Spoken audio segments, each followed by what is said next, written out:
नमस्कार। कल हमने कार्य की जो धारणा है उसके बारे में पढ़ा और प्रसार कार्य और उत्क्रमणीय जो प्रक्रम है जिसमें कि अधिकतम कार्य होता है उसके बारे में हमने अध्ययन किया। आज हम पढ़ेंगे ऊष्मा की धारणा, कॉन्सेप्ट ऑफ हीट। हम सभी जानते हैं कि ऊष्मा जो है ऊर्जा का ही एक रूप है जिसे हम कार्य के द्वारा प्राप्त कर सकते हैं।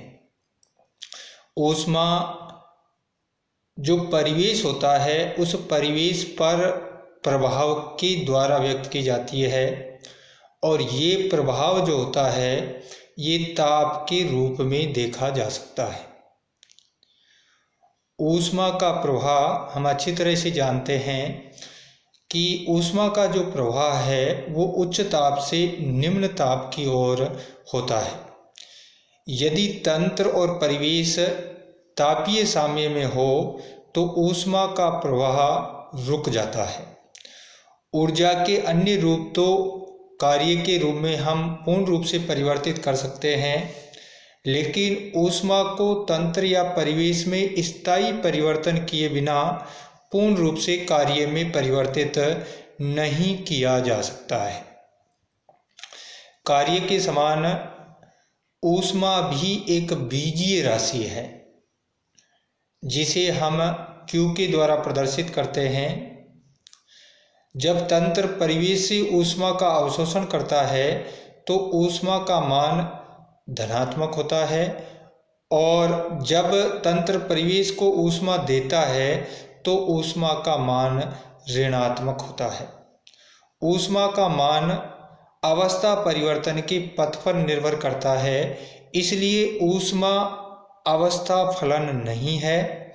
ये कार्य के समान dQ भी एक अयथातथ अवकल है।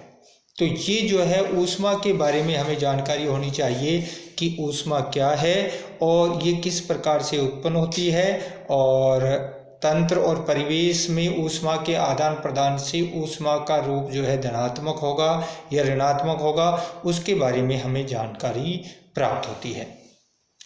अब हम ऊर्जा के बारे में जो है जानना चाहेंगे और हम जो है हमेशा से पढ़ते आए हैं कि जो ऊर्जा है वो कार्य करने की क्षमता है और एक तंत्र में ऊर्जा की एक निश्चित मात्रा होती है।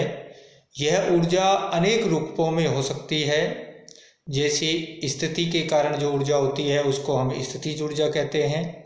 किसी भी तंत्र की गति से संबंधित जो ऊर्जा है वो गतिज ऊर्जा, ऊष्मा ऊर्जा, विद्युत ऊर्जा, चुंबकीय ऊर्जा, विकिरण ऊर्जा, रासायनिक ऊर्जा, यांत्रिक ऊर्जा, गुरुत्वाकर्षण ऊर्जा आदि अनेक रूपों में जो है ऊर्जा पाई जाती है।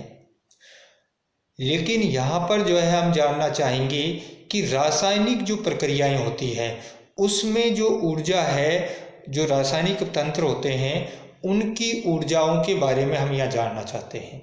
और रासायनिक तंत्र की जो ऊर्जा है उसको हम मुख्य रूप से दो भागों में विभाजित करते हैं।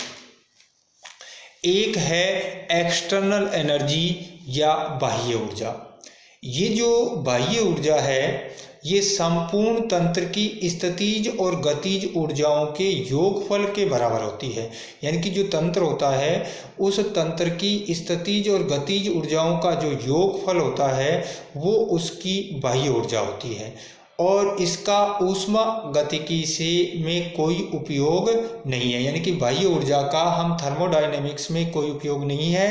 अतः जब हम रासायनिक तंत्र पर चर्चा करते हैं तो जो एक्सटर्नल एनर्जी जो कि स्थितिज ऊर्जा और गतिज ऊर्जा के रूप में होती है उसको इग्नोर करते हैं या इसकी उपेक्षा कर दी जाती है। जो दूसरे प्रकार की जो रासायनिक तंत्रों की ऊर्जा है वो महत्वपूर्ण है और उसका जो है ऊष्मा गतिकी अध्ययन में उपयोग किया जाता है। और दूसरे प्रकार की जो ऊर्जा है वो है आंतरिक ऊर्जा या इंटरनल एनर्जी। किसी भी तंत्र जो है उसमें उपस्थित पदार्थ के अणुओं की स्थानांतरण, घूर्णन तथा कंपन गतियों द्वारा उत्पन्न ऊर्जा तथा उपस्थित इलेक्ट्रॉन और नाभिकों की ऊर्जा को सम्मिलित रूप से हम तंत्र की आंतरिक ऊर्जा कहते हैं।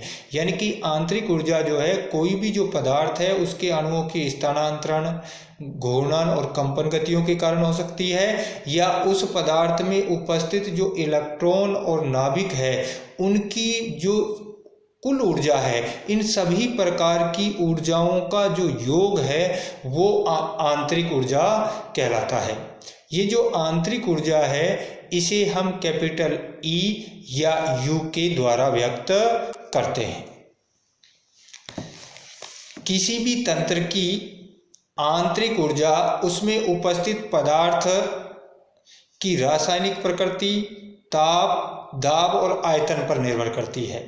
चूंकि ये कारण तंत्र की अवस्था निर्धारित करते हैं, यानी कि रासायनिक प्रकृति, ताप, दाब, आयतन जो है ये क्या निर्धारित करते हैं, तंत्र की अवस्था को निर्धारित करते हैं।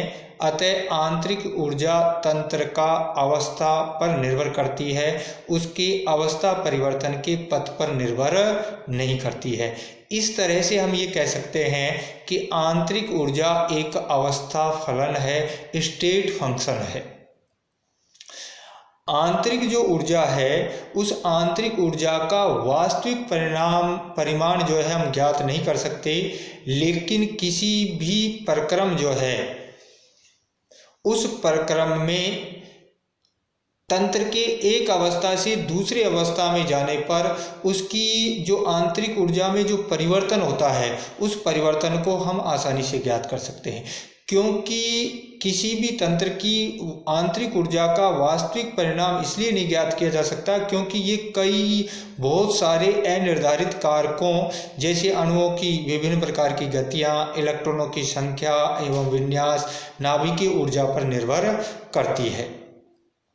लेकिन इसके जो आंतरिक ऊर्जा में जो परिवर्तन है अवस्था परिवर्तन पर, उसको हम आसानी से ज्ञात कर सकते हैं। यदि प्रारंभिक अवस्था ए और अंतिम अवस्था बी में किसी तंत्र की आंतरिक ऊर्जाएं ई और ई बी हो तो एक अवस्था से दूसरी अवस्था यानी कि तंत्र के ए से बी में जाने पर जो आंतरिक ऊर्जा में परिवर्तन होगा डेल्टा ई, वो होगा ई बी माइनस ई ए के द्वारा हम ज्ञात कर सकते हैं। इसके बाद में जो है हम कि आंतरिक जो ऊर्जा है उसकी क्या क्या विशेषताएं होती है, आंतरिक ऊर्जा के मुख्य लक्षण क्या क्या हैं, उनके बारे में जो है बात करते हैं।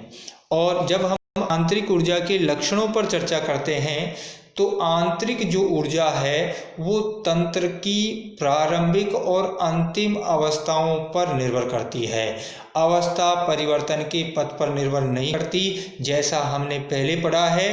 अतः आंतरिक जो ऊर्जा है वो एक अवस्था फलन है, जैसा हमने पहले भी पढ़ा है। क्या स्पष्ट हो रहा है कि आंतरिक जो ऊर्जा है वो एक अवस्था फलन है। क्यों? क्योंकि ये जो है तंत्र की प्रारंभिक और अंतिम अवस्थाओं पर निर्भर करती है। दूसरी जो विशेषता है आंतरिक ऊर्जा की वो ये है कि इस ऊर्जा में अनंत सूक्ष्म परिवर्तन DE एक यथातथ अवकल है, यानी कि आंतरिक ऊर्जा में जो अनंत सूक्ष्म परिवर्तन है DE वो एग्जैक्ट डिफरेंशिएशन है, यथातथ अवकल है। तीसरी जो बात है वो ये है कि ऊर्जा का मान तंत्र में उपस्थित पदार्थ की मात्रा पर, यानी कि आंतरिक ऊर्जा का जो मान है वो पदार्थ की मात्रा पर निर्भर करता है। इसका मतलब आंतरिक जो ऊर्जा है वो मात्रात्मक गुणधर्म है, एक्सटेंसिव प्रॉपर्टीज है।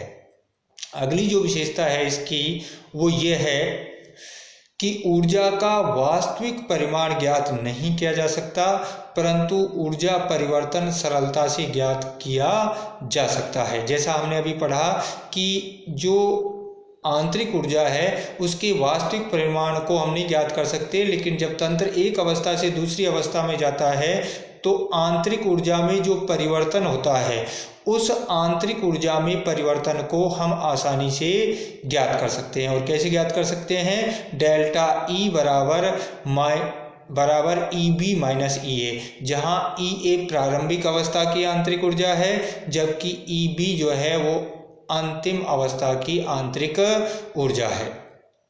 यदि हम किसी चक्रीय प्रक्रम पर विचार करें कि यदि कोई प्रक्रम जो है एक अवस्था से चलकर वापस उसी अवस्था में आ जाता है तो उस चक्रीय प्रक्रम में कुल ऊर्जा परिवर्तन जो है हमेशा शून्य होता है, यानी कि